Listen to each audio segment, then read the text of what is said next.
Hi guys, welcome to a new video, and in this video I will be showing you how you can easily add a loading spinner in your application. But before that, I just need to say you, if you have not subscribed my channel, then please subscribe for this kind of coding related videos. So let's start the video without wasting any time.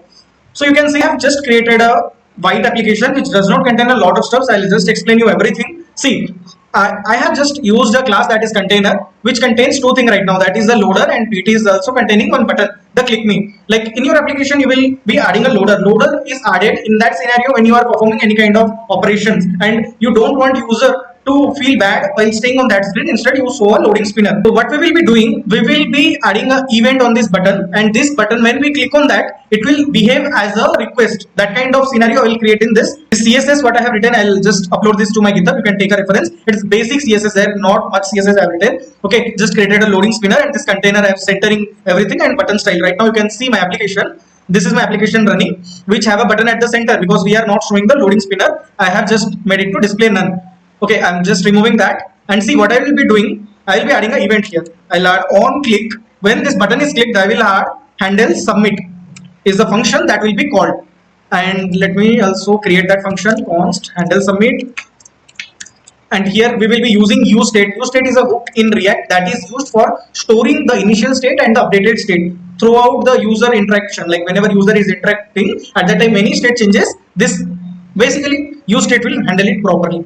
So it have two things. The first thing is the state where we can get our latest state, that will be is loading, and the updating function of that state, that will be set is loading. Okay, and then what we'll do, we'll just store initially false because initially user have not clicked on the button, so we will not load. So based on that we can show the loader. If this is true, then show the loader. If this is false, then you show this. So I can add a not here. Okay, so right now in my screen only click me will be shown. Okay, so see, when I click here nothing happens because I am not doing anything here. So what I will do, initially when that is clicked, I will add set is loading to true. So what this will do, this will show us the loading spinner based on this condition. But here what we need, we want to remove that loading spinner after some time. So that also I can do. Set timeout I'll write, and this function will be called after maybe 2 seconds.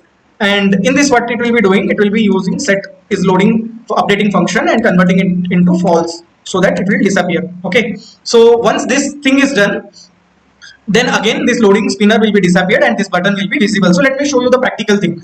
So here you can see click me is here. When I'll click on this, it will show this loading spinner for 2 seconds, and then again when your content is loaded, you can show the content. But as I am just demonstrating it, so I have shown the button again. But in your case, if you are fetching some request or data, you can show that data. So for this kind of interesting videos, subscribe our channel and like this video if you understood the concept of loading spinner. That's all for today guys. Thank you for watching.